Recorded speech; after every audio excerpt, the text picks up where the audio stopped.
Welcome to the Great Relationships University podcast. I'm joined here with my artificial intelligence, Alex. Alex, say hello. Hello, everyone. I'm Alex, your co-host. Great to be here with you all. All right, so today we're going to talk about open relationships, and I don't know what we're going to talk about yet. I'm going to ask Alex to prompt me about the most important and salient and interesting things about open relationships that you are curious about. So if you're exploring open relationships, welcome to the video and pay attention. Sure thing, Rowan. Let's start with a fundamental question. What are the key principles that make open relationships a viable alternative to traditional relationships? The key and fundamental principles that make open relationships viable as a form of relationship. The most important thing, the most um, heinous thing that people misconstrue, misunderstand, misperceive about open relationships is that open relationships is about not giving a fuck or not making a commitment or an inability to make a commitment or just fucking around, not being serious about a relationship. Have you heard any of those ideas? Well, none of those are true. If the open relationship aspect that I propagate, which makes it viable as a format of relationship that you can practice, something that you can put into practice right now, something that you can do in your life, is that it's founded on three principles that I've come up with so that you can have happy relationships. Forget open relationships. I'm talking about relationships in general. You know what those three are? Number one, unconditional love. Number two, and I'm going to explain these three principles later on. Number one, unconditional love. Number two, non-judgmental acceptance. And number three, open communication. These are three things that cannot exist. Communication. These three principles form the bedrock of not just open relationships, but any healthy and fulfilling relationship. Unconditional love means genuinely wanting your partner's happiness as much as your own. Non-judgmental acceptance involves recognizing and respecting your partner's individuality and unique desires.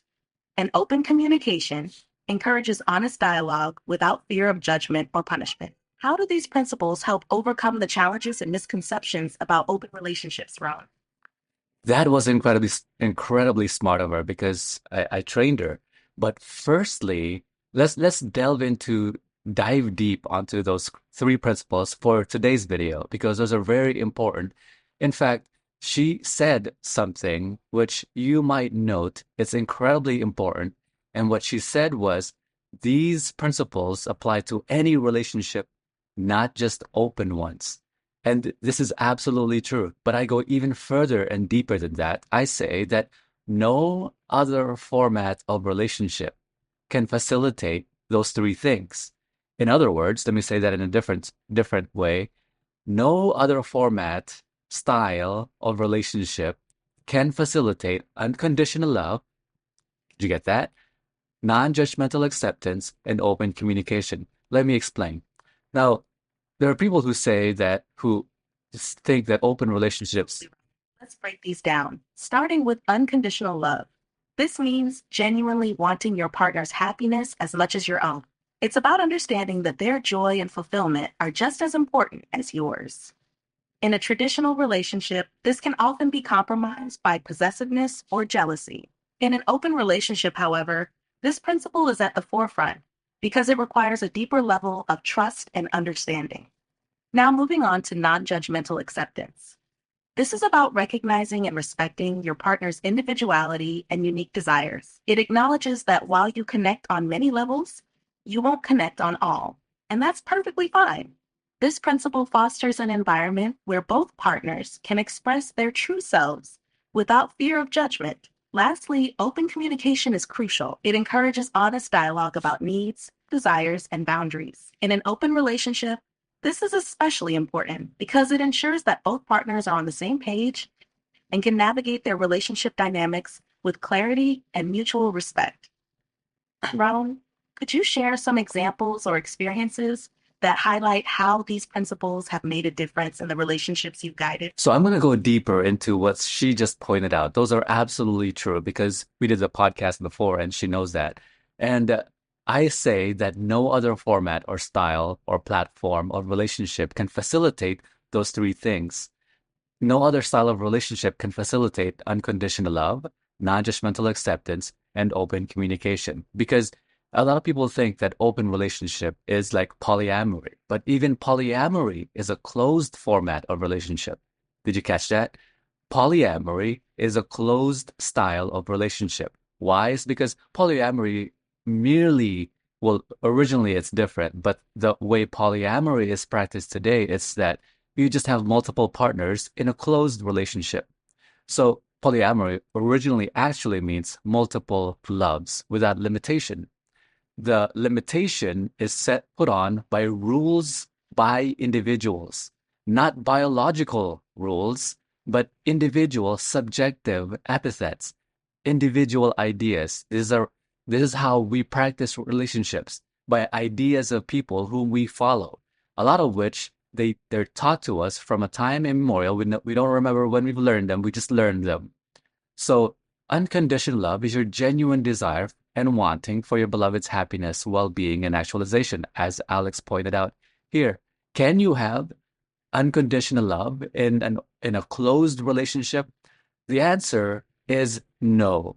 And Alex might disagree with me on that.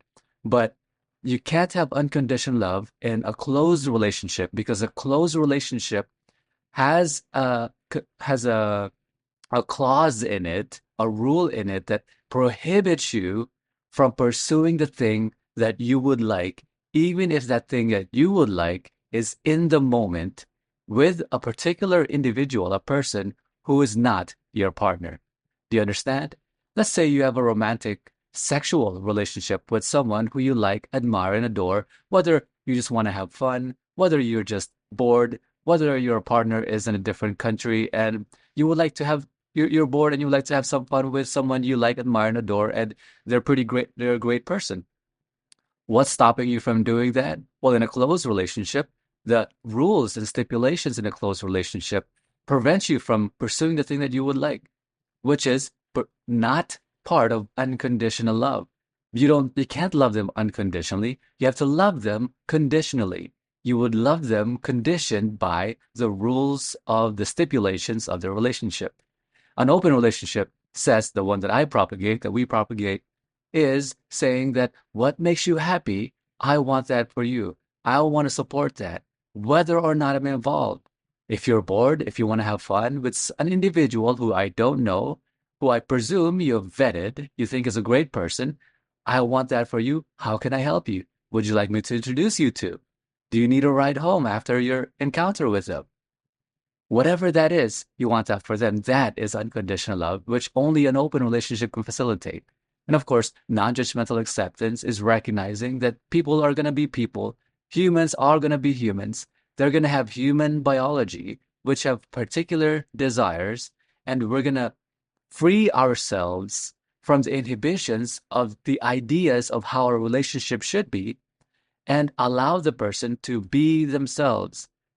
Most, virtually all relationships, people in those relationships cannot be themselves. They have to pretend to be the person that they imagine their partner wants them to be because they cannot be non-judgmentally accepted in the relationship because they have to follow all these rules of the relationships, which are completely subjective and made up by people that taught them and the person whom is in a relationship. So you cannot be in a close relationship. You cannot be the person that you are. You have to pretend to be the person that is well liked by the person whom you're in a partnership with.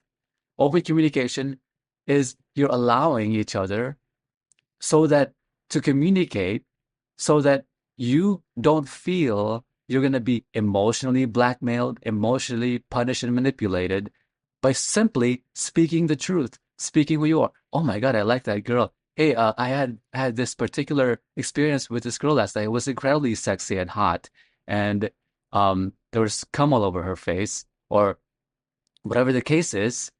You are you can openly communicate about that because your partner is not emotionally punishing you for because of jealousy or envy or whatever the case is, that whatever inhibitions that they have, they are supporting you because that's what makes you happy.